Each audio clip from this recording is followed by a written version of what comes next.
Praise the lord. దేవుని పరిశుద్ధ నామానికి మహిమ కలుగునుగాక. ఈ ఉదయకాల సమయంన అనుదిన మన్నా అనే కార్యక్రమాన్ని వీక్షిస్తున్న దేవుని బిడ్డలారా, మీ అందరికీ నా హృదయపూర్వకమైన వందనాలు. ఈ ఉదయకాల సమయం దేవుడు మనకిచ్చినటువంటి మాటను చదువుకుందాం. యెహోషువ గ్రంథం 1వ అధ్యాయం 44వ వాక్యంలోని చివరి లైన్. యెహోవా ఇశ్రాయేళ్లకు సెలవిచ్చిన మాటలన్నిటిలో ఏదియూ తప్పి ఉండలేదు, అంతయు నెరవేరెను. దేవుని బిడ్డలారా, నిజంగా మన దేవుడు మాట ఇస్తే మాట తప్పనివాడు. నిజంగా ఈ ఉదయకాల సమయంన ఆయన నీతో ఏవేవైతే సెలవిచ్చి ఉన్నాడో, ఏ రీతులుగా దేవుడినితో మాట్లాడారో, ఎన్నెన్ని వాగ్దానాలు నీ జీవితంలో చేశారో అవన్నీ కూడా ఆయన నెరవేర్చే వరకు నిన్ను విడిచిపెట్టని దేవుడు. తప్పక ఆయన మాట ఇస్తే దాన్ని నెరవేర్చే దేవుడు, మాట తప్పని దేవుడు అని ఉదయకాల సమయంలో దేవుడు నీతో మాట్లాడుతున్నాడు. ప్రియ దేవుని బిడ్డలారా, నిజంగా మనుష్యులు మాట ఇస్తే దాన్ని తప్పుతారు. అందుకని కొన్నిసార్లు మన స్నేహితులైనా మన బంధువులైనా, నేను పలానా రోజు వస్తానండి, నేను పలానా కార్యం మీకు చేస్తానండి అన్నప్పుడు నిజంగానే వస్తారండి అని అడుగుతూ ఉంటాం మనం. దేవుని బిడ్డలారా, నిజమే. ఎందుకంటే మనుష్యులు మాట ఇస్తే మాట మీద నిలబడలేరు. నిజంగా మాట చెప్తారు కానీ చెయ్యలేని పరిస్థితులు. ఎందుకు ఇలా జరిగిందంటే దానికి ఎన్నో కారణాలు చెప్తూ ఉంటారు. కానీ దేవుని బిడ్డలారా, ఏది ఏమైనా మన దేవుడు మాట ఇస్తే దాన్ని తప్పడండి. మాట ఇస్తే మాట నెరవేర్చే దేవుడు. కొన్నిసార్లు మన పరిస్థితులు మారిపోవచ్చు, కొన్నిసార్లు మనము చేసుకున్న తీర్మానాల మీద మనం నిలబడక మనం మారిపోవచ్చేమో, కానీ మన దేవుడు మార్పు లేని దేవుడు. He is never changing God. ఆయన ఏదైనా ప్రామిస్ చేస్తే తప్పక దాన్ని నెరవేరుస్తారు. కానీ ఆ యొక్క ప్రామిస్ మన జీవితంలో నెరవేర్చబడాలంటే, నిజంగా దేవుని మాట అది నెరవేర్చబడాలంటే మనకు విశ్వాసం ఉండాలి. దేవుని బిడ్డలారా, నిజంగా బైబిల్ గ్రంథంలో ఎంతోమంది భక్తులు దేవుని మాటను విశ్వసించారు. నిజంగా వారి జీవితంలో ఆయన వాగ్దాన నెరవేర్పులు వారు చూశారు.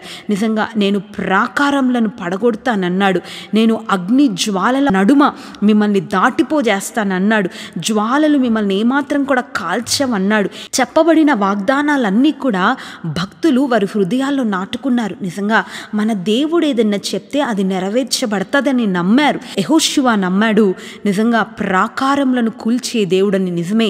అందుకనే ఆయన ఆ నమ్మిక మీదనే దేవుని సన్నిధిలో ప్రార్థించాడు. బలమైన ఎరికో గోడ, గొప్ప ప్రాకారం కూల్చబడింది. శద్రక్, మేషక్, అబేద్నెగోలు నమ్మారు. అగ్ని జ్వాలల మధ్యలో ఆయన నడిపిస్తానన్నాడు, జ్వాలలు మిమ్మల్ని కాల్చజాలవని ఆ వాగ్దానాన్ని నమ్మారు. అందుకనే అగ్ని వారిని ఏమీ చేయలేకపోయింది. ప్రియ దేవుని బిడ్డ, నీవు కూడా దేవుని మాట మీద విశ్వాసం ఉంచితే, నా దేవుడు ఏదైనా చెప్పుతే అది తప్పక జరుగుతుంది అని నీవు నమ్మినట్లయితే తప్పక నీ జీవితంలో ఆయన మాట యొక్క నెరవేర్పు జరిగి తీరుతుంది. ప్రియ దేవుని బిడ్డ, ఇంతవరకు ఎన్నెన్నో వాగ్దానాలు దేవుడు నీ జీవితంలో చేశాడేమో, ఇంతవరకు ఎన్నెన్నో రీతులుగా దేవుడినితో మాట్లాడుతూ ఉన్నాడేమో, అయినా అయ్యో ఇది జరుగుతుందా అన్నట్లుగా నీవు అవిశ్వాసముతో దేవుని కార్యాన్ని చూడలేకపోతున్నావా? ప్రియ దేవుని బిడ్డ, ఈ ఉదయకాల సమయంలో దేవుడు అంటున్నాడు, ఇశ్రాయేలీలతో దేవుడు ఏదేదైతే చెప్పాడు, నేను పలానా పని చేస్తాను, మీ కొరకు నేను నిలబడతాను, మీ కొరకు నేను ఈ కార్యం చేస్తాను అని ఏదేదైతే వారి జీవితంలో దేవుడు ప్రమాణం చేశాడో దేవుడు అవన్నిటిని కూడా నెరవేర్చాడు. ఒక్కటి కూడా తప్పిపోలేదని మనం చదివాం కదండి.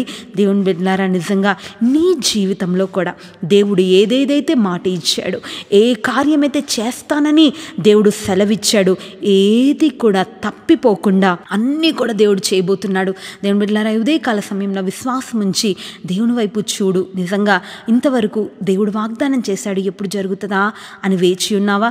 లేదా దేవుడు వాగ్దానం చేస్తాడు కానీ ఇది జరుగుతుందా అని అనుమానాస్పదలో ఉన్నావా?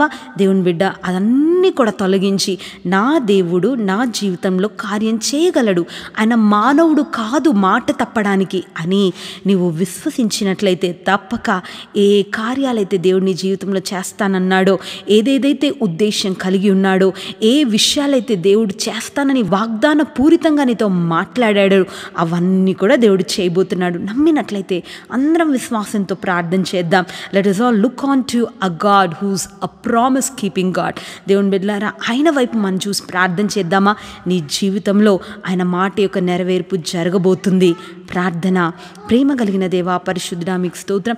ఉదయకాల సమయంలో ఎంతమంది అయితే ఇదిగో ప్రభువా అయ్యా మీ మాట నెరవేర్చబడాలని వారి జీవితంలో ఎదురు చూస్తున్నారో, ఇదిగో ఇశ్రాయేలు జీవితంలో మాట తప్పని దేవుడు, ఏదేదైతే వారి జీవితంలో కార్యం చేస్తానన్నావో ఆ కార్యాలన్నీ నెరవేర్చావు. ఇప్పుడు ప్రభువా ఈ ఉదయకాల సమయంలో వాగ్దానం వింటున్నటువంటి ప్రతి ఒక్కొక్కరి జీవితంలో మీ మాట యొక్క నెరవేర్పు జరిగించమని యేసు నామాన్ని అడుగుతున్నాము తండ్రి. ఆమెన్.